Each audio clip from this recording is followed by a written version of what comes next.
esto parece como un road pod, ¿no? Un podcast de ruta. No sé, o un broadcast o algo así, ¿no? Que es como que toda la historia se va enlazando a raíz de este viaje que hacéis por carretera vosotros, que salís de Rupit para ir a hablar con el alcalde de Vilanova de Sau, y después lo hacéis de vuelta para arriba. Y claro, entonces termina la serie, ¿no? La serie de 5 capítulos. Que la verdad es que no íbamos preparados a que ese viaje fuera parte de la historia. Por cierto, íbamos a Vilanova de Sau a entrevistar al alcalde, a Jaume Ora Montadas y a Ramón Zillá, que eran personas que habían participado de la gesta anti-iraní, creyendo que allí iba a estar todo lo que íbamos a necesitar. Pero mi amigo Julio tiene esa labia que te va empezando a envolver con sus historias, y mientras íbamos bajando le pedí a Tomás, al sonidista, quien ya hemos mencionado en el episodio anterior, a Tomás Borrini, nuestra maravillosa sonidista, le hice como señas tipo, grabá, comenzá a grabar porque todo esto es genial. Y así fue como se fue armando esta historia, que comienza de la siguiente manera, el segundo episodio de este video podcast experimental. Sí. Bienvenidos. Bienvenidas. Buen día. Buenas tardes. O buenas noches, cuando sea que estés escuchando o viendo, porque esto es un video podcast, este show. Vamos a comenzar entonces ahora escuchando el inicio de esta bajada en el auto. Venga, nos subimos al auto, ¿eh? Julio, venimos. ¿Tú dices que todo esto es uranio? Parece ser que estamos montados sobre una... ¿Y este bosque tan cerrado pueden hacer en tierras con uranio? O sea, ¿cuáles son? No tengo ni idea cuáles son las características. No, es que por lo visto el uranio como mineral, el uranio natural, no representa ningún problema de radioactividad. El problema es cuando lo extraes y lo concentras. Sin embargo, está el mito este... Sí, para mí es una milonga, ¿no? Bueno, no sé que en Argentina aquí es una mentira. Exacto. Vale. Exacto, la gran confusión con el término milonga, qué significa aquí, qué significa allá. Pero, como prometimos en el capítulo anterior, tenemos la suerte de que aquí esté Julio Silva en persona. Julio, acércate, por favor, tráete una silla, súmate a nosotras y explícame entonces qué cosa es una milonga, por Bueno, hola. Me pongo aquí en medio. Cómodamente. Cómodo. ¿Qué tal? Bienvenido al Hostal Estrella. Bien halladas. Gracias. Bueno, milonga. ¿Qué es? Pues para mí una milonga es como una historia, como un cuento, como una historia un poco fantasiosa, quizá, ¿no? Más, no sé qué sentido tiene en Argentina, pero para mí tiene este. Bueno, para mí era un tango, pero tú me has explicado. ¿Sabes bailarlo? No, No, por favor. Yo creo que sumamos visitas si os ponéis a bailar.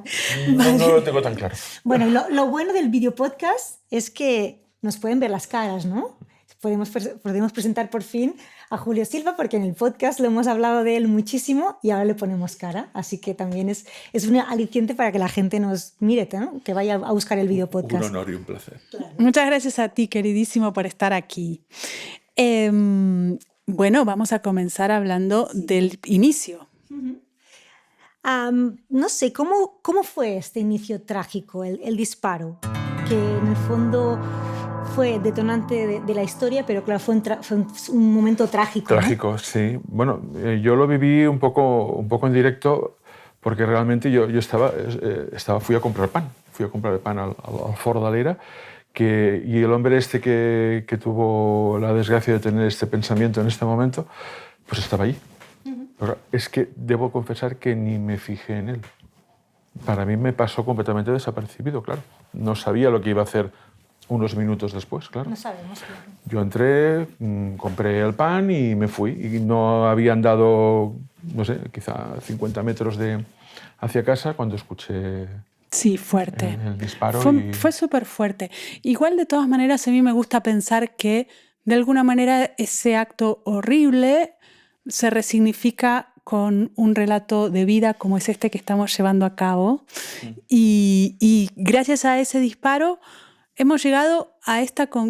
Tú me has comentado como al pasar esta historia que dio pie a estos podcasts, al libro sucesivo, a este video podcast y todas estas narrativas expandidas que se nos van derramando aquí con mi compañera y amiga Emma. Es que ¿veis? Se me ocurre explicar una historia a una periodista y investigadora, literata y tal, y claro, empiezas a tirar del hilo y salió lo que no esperábamos que fuera a salir. Y así fue. Porque en verdad lo que tú nos estabas explicando, que recién cuando bajábamos incluso, es las diferencias geológicas, ¿no? Que hacen las diferencias de las Guillerías con el Cabrerás.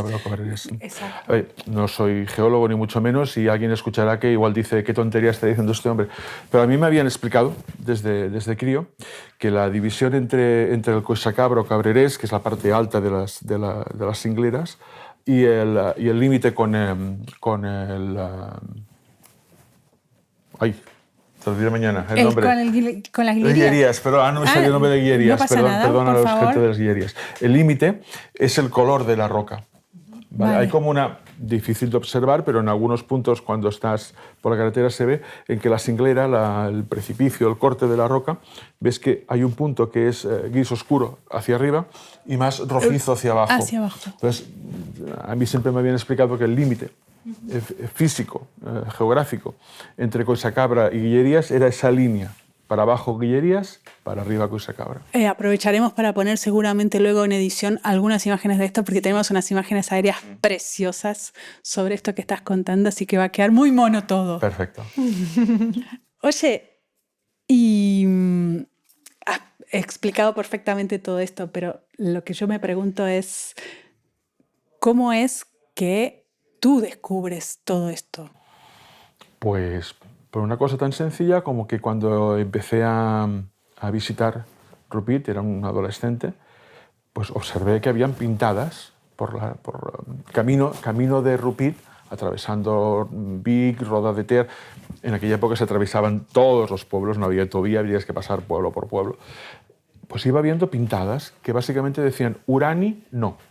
La pintada era Urani, no. Y bueno, eso se me quedó grabado, y un día aquí ya en Rupit, en una cena con padres, con compañeros, con amigos, con gente mayor, yo era un adolescente, con gente mayor, se me ocurrió preguntar, oye, ¿qué es esto del uranino? Y ahí me lo explicaron. Y ahí te enteras de la leyenda famosa, de la milonga, de la leyenda famosa y de la gesta épica que estamos intentando contar desde diferentes formatos. Exacto, a partir de ahí es cuando bueno, investigamos un poquito. Y bueno, y también quedó allí, o sea, se explicó, quedó allí y aparcado hasta que aparecisteis vosotros, apareciste tú y empezasteis a sacar, tirar del hilo, ¿no? Sí, a sacar recuerdos. Pero lo bueno es que tú nos has acompañado. Bueno.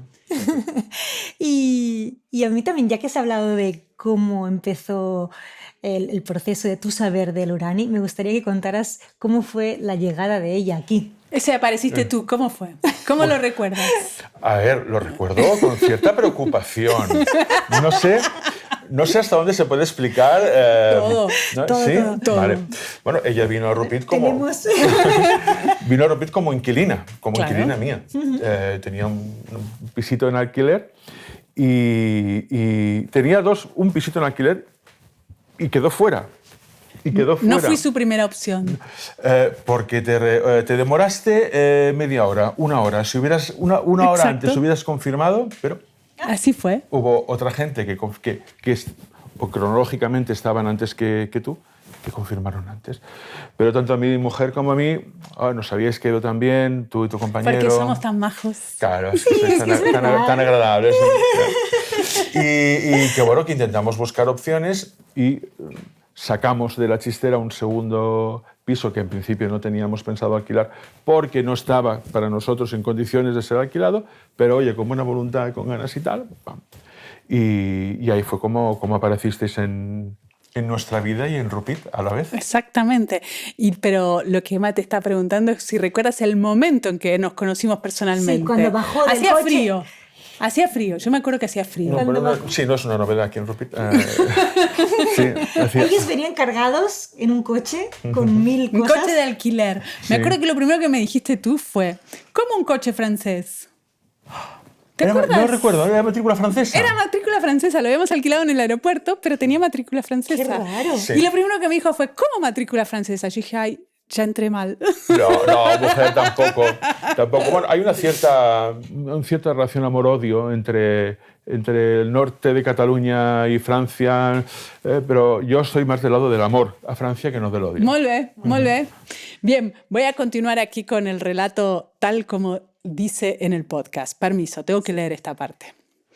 Juan, mi pareja y yo llegamos a Rupit el 21 de marzo de 2023 con la primavera. Veníamos del verano del hemisferio sur, pero saltamos el otoño y el invierno y mágicamente estábamos en la primavera del hemisferio norte.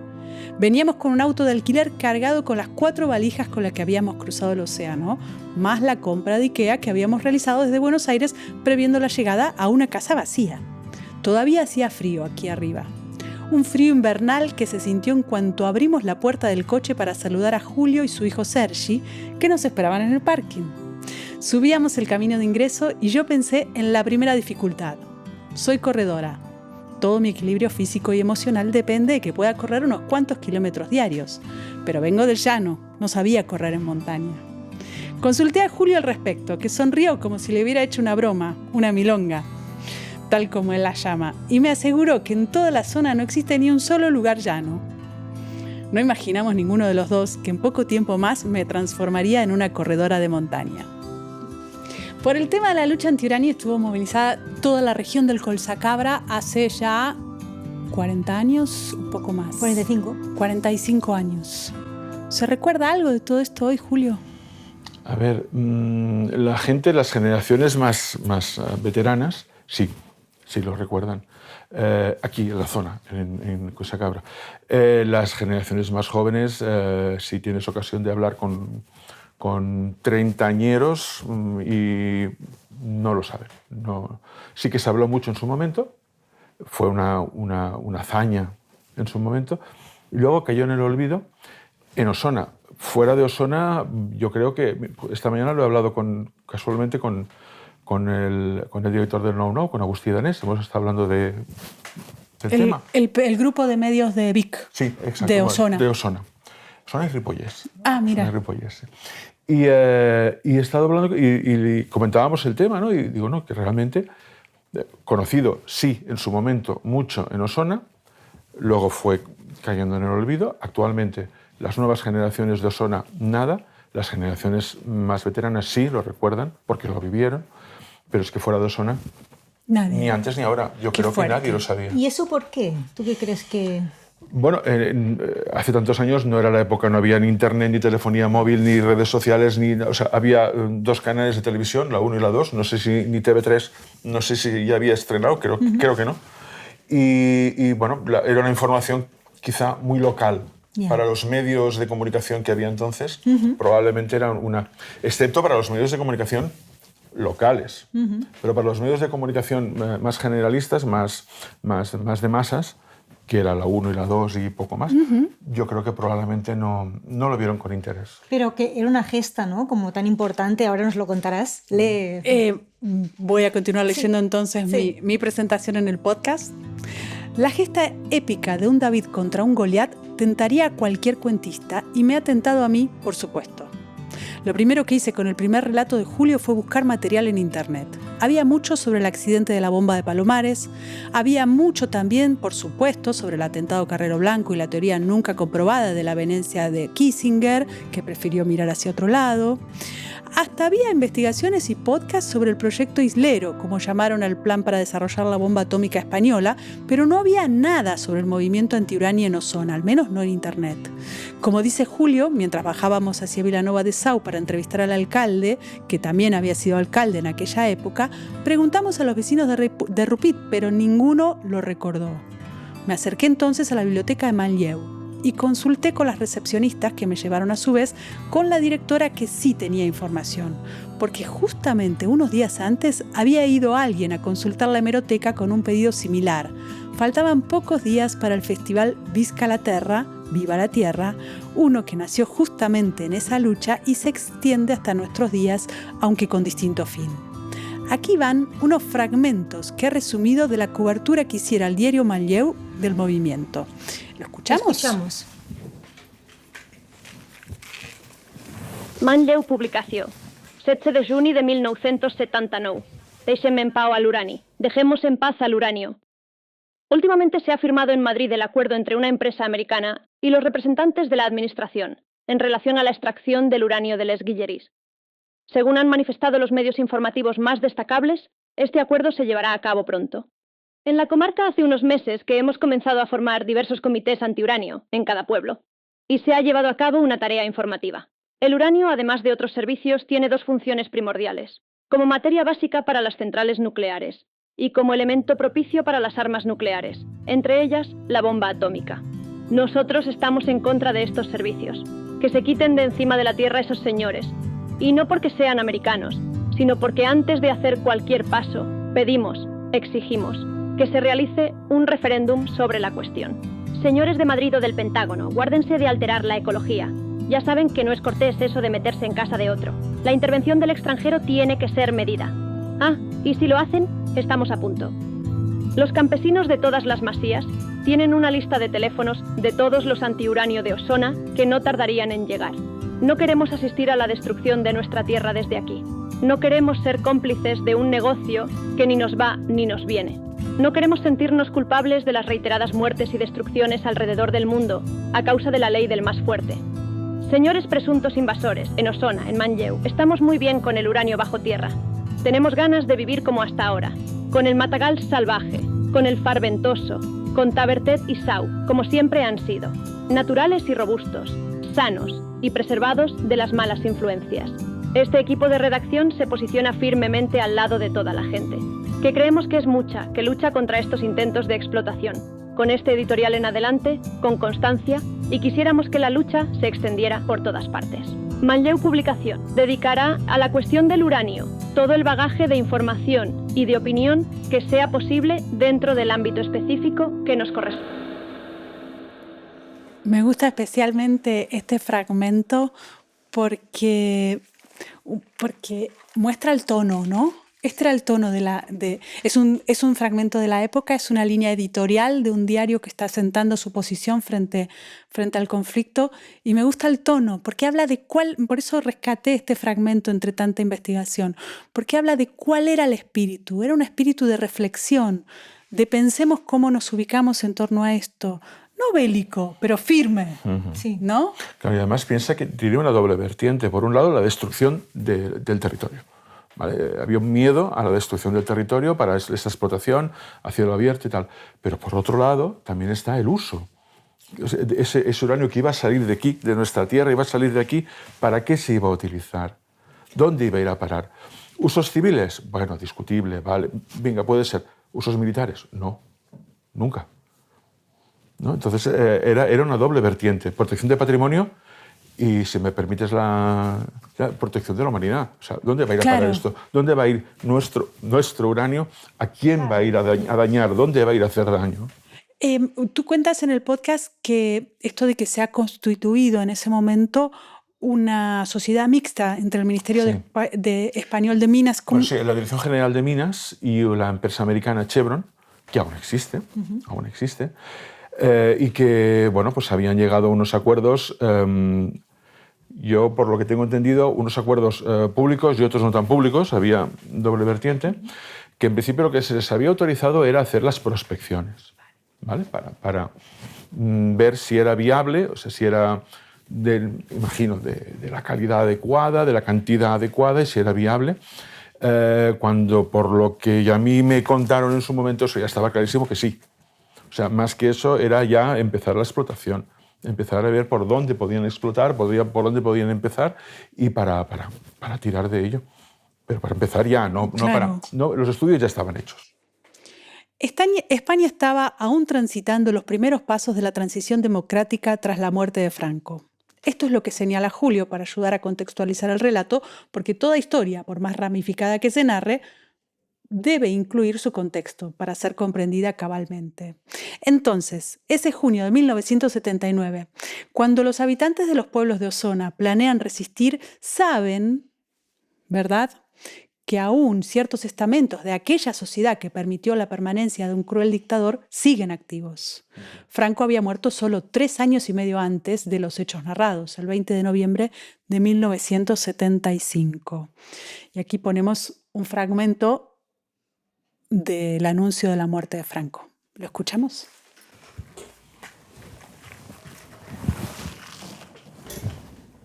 Españoles, Franco ha muerto. El hombre de excepción que ante Dios y ante la historia. ¿Lo recuerdas tú? Perfectamente. Qué fuerte. Y estaba... sabíamos que iba a pasar algo. Se sabía que iba a pasar algo. Sí, porque había mucho silencio, ¿no? Sí, sí, sí. Y música militar en las radios. Y se sabía que iba a pasar algo.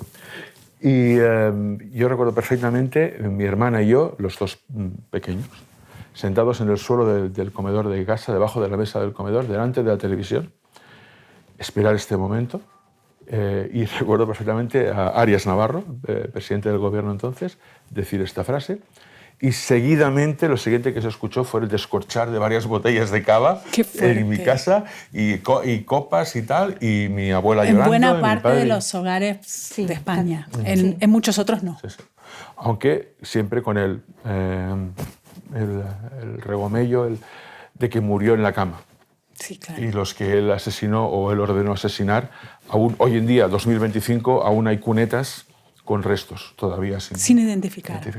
Sí, sí, es que es un tema... El 6 de diciembre de 1978, todos los mayores de edad votaron por primera vez en un plebiscito que permitió aprobar la nueva Constitución Nacional.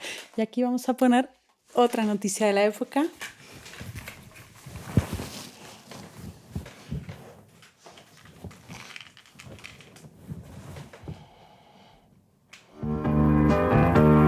Muchos ciudadanos en Madrid y en toda España se preocuparon de comprobar que sus nombres estaban incluidos en las listas de los correspondientes colegios electorales para luego no encontrarse con sorpresas a la hora de emitir su voto. Se trataba de aprobar o no la nueva Constitución elaborada por las Cortes y, por primera vez en España, podían votar todos los mayores de 18 años. No saquéis los cascos porque ya enseguida viene otro más. En marzo de 1979, Adolfo Suárez asume en minoría el gobierno en un clima de violencia y crisis económica que lo obligó a renunciar solo 2 años después. Escuchamos esa parte. La propuesta formulada por Su Majestad el Rey y refrendada por el presidente del Congreso de los Diputados dice así: de acuerdo con lo establecido en el artículo 99 de la Constitución, y habiendo sido llamados a consulta a los representantes designados por los grupos políticos con representación parlamentaria, vengo en proponer al excelentísimo señor don Adolfo Suárez González como candidato a la presidencia del Gobierno. Podemos sacarnos los auriculares. Una sociedad en pañales. Para cuando el pueblo de Osona se levantó, ni siquiera se habían aprobado aún los estatutos de autonomía del País Vasco ni de Cataluña. Cosa que sucedió, de acuerdo a cómo me contó Julio, en octubre de ese mismo año, cuando David ya había vencido a Goliat. ¿Habrá ayudado el movimiento anti-Urani a que esto sucediera? La ucronía es una ciencia difusa. A ver, Julio, si nos ayudas a continuar desgranando esta historia. Sí. Bueno, seguro que esta movilización popular que hubo en Osona, como otras muchas, por otros muchos temas que hubo en muchas otras zonas de Cataluña y de España, seguro que ayudó a ver esa movilización popular en contra de unos criterios que, como decías, es que en 1978 fue cuando se aprobó la Constitución. Pero hay una famosa frase que corría mucho por entonces, y es que Franco había dicho que lo había dejado todo atado y bien atado. Okay. Es decir, que continuaban mandando los mismos. Total. O sea, y en las direcciones generales de los ministerios, en los organismos oficiales, los altos cargos eran los mismos que habían sido antes de la muerte de Franco. Había una infiltración, no sé si llama infiltración, una presencia importante del Opus Dei que mandaba mucho en los gobiernos franquistas, y más con una barniz religioso incluso, ¿no? a la política de derechas. Pero debe haber sido entonces riesgoso para nuestros héroes de la gesta anti-Urani, ¿no? Bueno, por lo que tengo entendido, no hubo represalias, no hubo... Pero hubo represión por parte de fuerzas policiales. En Vic hubo una pero vaya, para lo que podía haber sido, teniendo en cuenta lo que teníamos al otro lado, a ver... Han sido valientes. Fue una respuesta tranquila para lo que podía haber sido. Sin duda. Con ojos de 1978, 79, 80. Con esos ojos. Yo creo que ya se querían mirar al futuro, ¿no? Querían no mostrar la cara más sucia de la dictadura, entonces a lo mejor dejaron hacer un poco más. Sí, ya escucharemos también en sucesivos capítulos la palabra y los testimonios de los participantes, ¿no? Que hablan un poco de esto, también del hartazgo, ¿no? Estaban hartos. Sí. Claro, pero piensa que en esos mismos momentos, en diferentes zonas de España, había habido manifestaciones de obreros que protestaban por 1000 cosas, en las cuales había habido disparos y en las cuales había habido obreros que habían muerto. Claro, por eso era peligroso. Exacto. Todavía era peligroso. Se estaban enfrentando todavía con una policía o con una guardia civil franquista, 100% franquista todavía. Claro. Nada que ver con la Policía Nacional o con la Guardia Civil de hoy en día, por mucho que alguien quiera hacer una comparación. No, lo de hoy no tiene... Que no te guste lo de hoy, lo acepto, pero lo de hoy no tiene nada que ver con lo que había entonces. Sido. Vamos a escuchar, para ver cómo, de nuevo, un fragmento de archivo del Manlleu Publicació, que nos muestra un poco más de aquella época. Manlleu Publicació. Osona contra la extracción de uranio. Unas 2000 personas asistieron al acto informativo sobre el uranio convocado por los ayuntamientos de la comarca y el Comité Antiuranio que tuvo lugar el sábado día 11 de julio de 1979. La sala de actos de la Unión se vio totalmente desbordada por la asistencia de público de todas las edades. En el acto intervinieron especialistas en diferentes aspectos de la cuestión.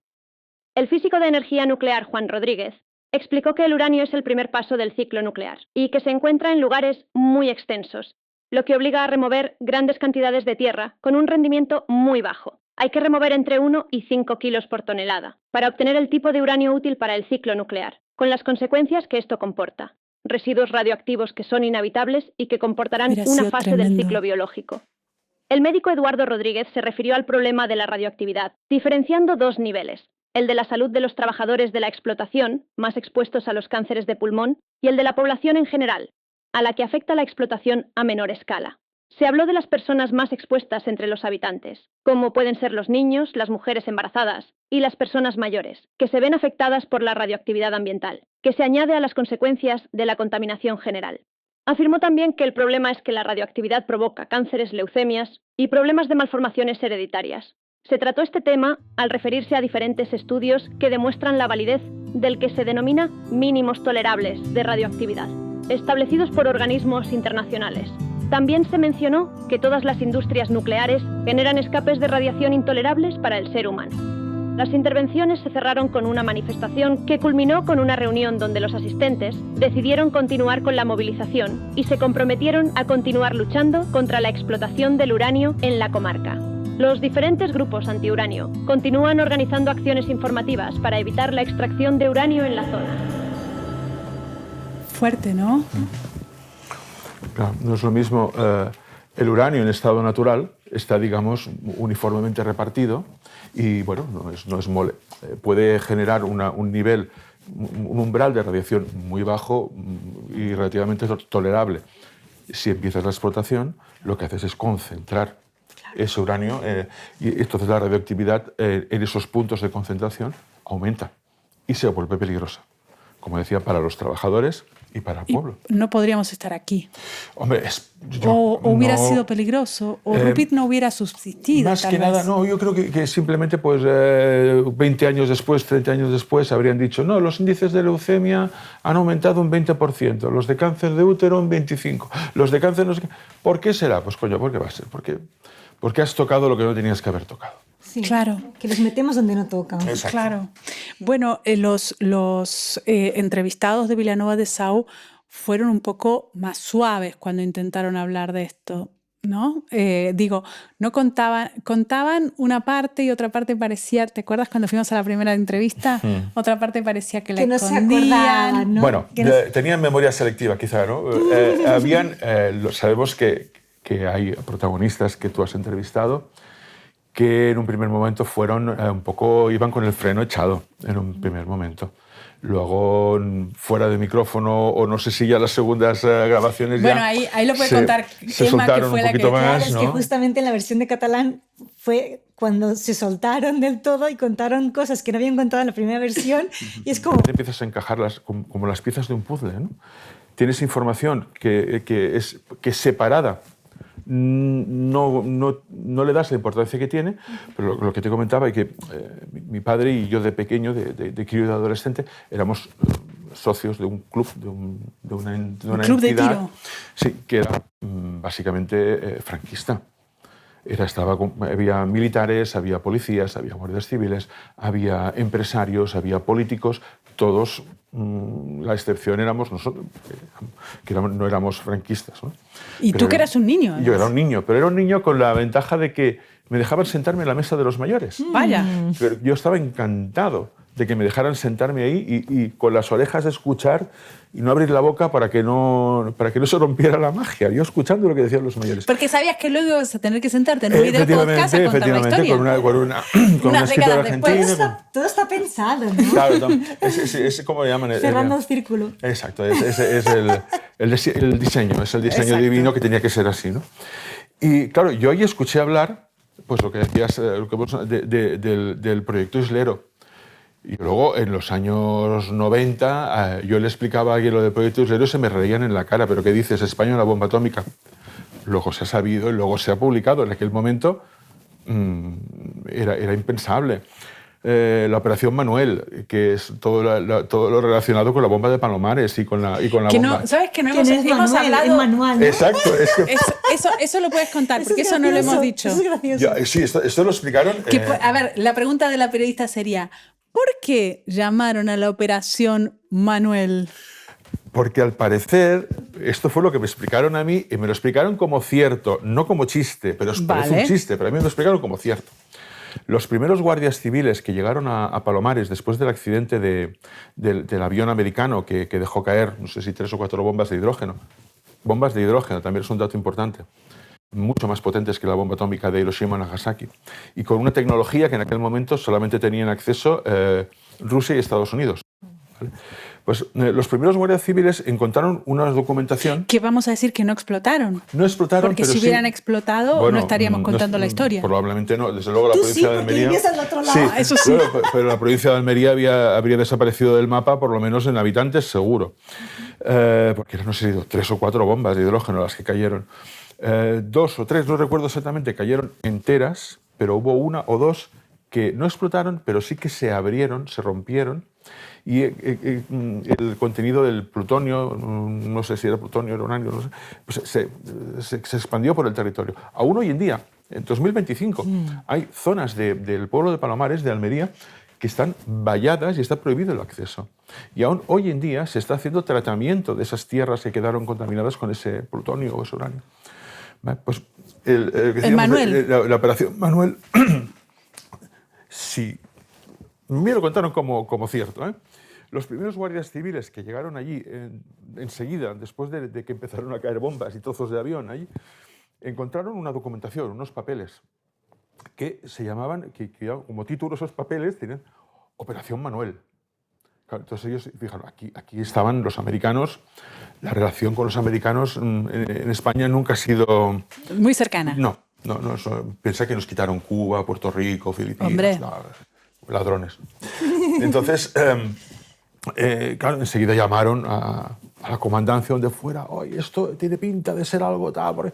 Hay unos papeles que hablan de la Operación Manuel, Claro, cuando fueron allí los mandos y cogieron los papeles, lo que había era la Operation Manual. El manual de operación. Manual Operation. Sí, el manual de operaciones, claro, ¿no? Sí.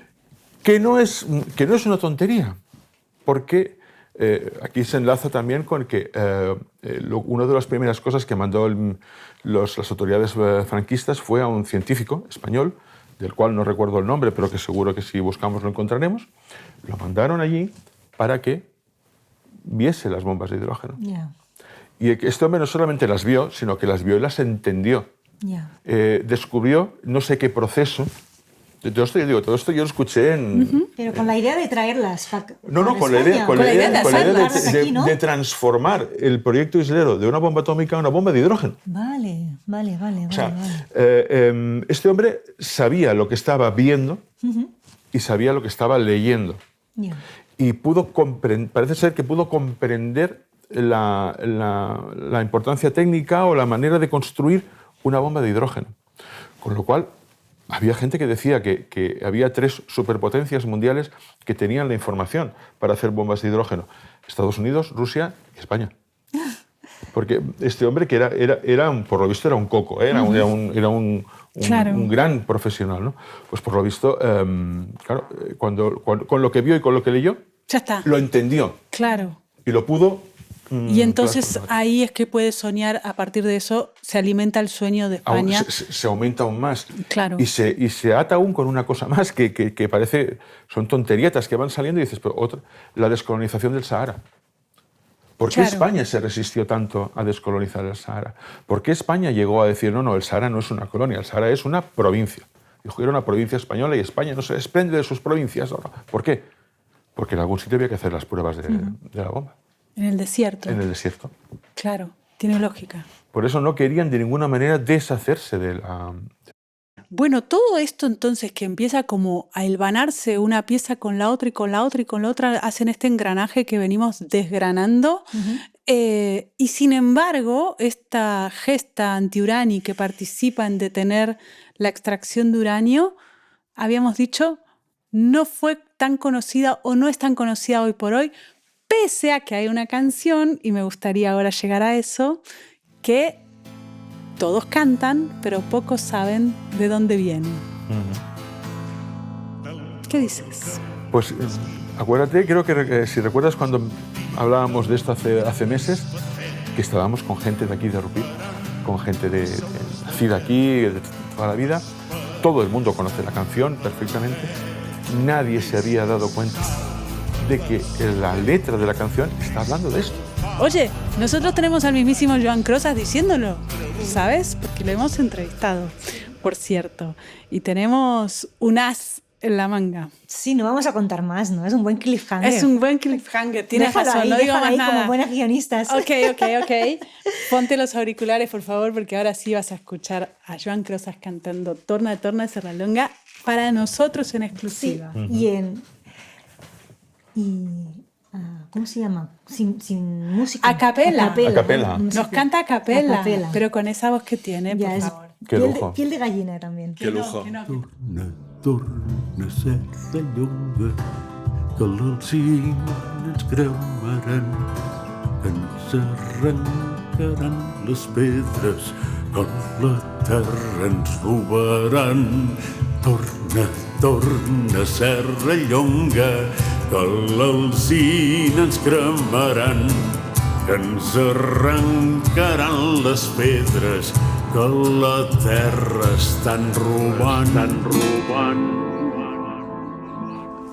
Nada mal el lujito que acabamos de regalarte, Julio. Muchas gracias por haber venido, pero te prestamos algo que... Sí, ¿eh? Es magia. ¿Te gustó Joan Crosas? Por supuesto. Una maravilla. Oye, Vivi, que veo que tienes que terminar, seguir leyendo. Llegó la hora de el guión. despedir a Julio. Agradecemos muchísimo que hayas venido. Ha sido un placer. Próximamente episodio número 3 de este experimento que se llama Video Podcast. Pero vamos a cerrar con la lectura del último fragmento del podcast que dice: llegar desde Buenos Aires a esta pequeña aldea medieval ubicada en el corazón montañoso de Cataluña tiene sus dificultades para un ser curioso. Intento entender, necesito conocer las historias que esconden las piedras, levantar las distintas capas geológicas de esta tierra milenaria. Esto siempre estuvo habitado, dice Julio, y yo solo puedo desesperar. Siento que no podré descansar tranquila hasta no entender esta tierra milenaria. Torna, Serrallonga, que l'alzina ens cremaran, que ens arrencaran les pedres, a la terra ens cremaran.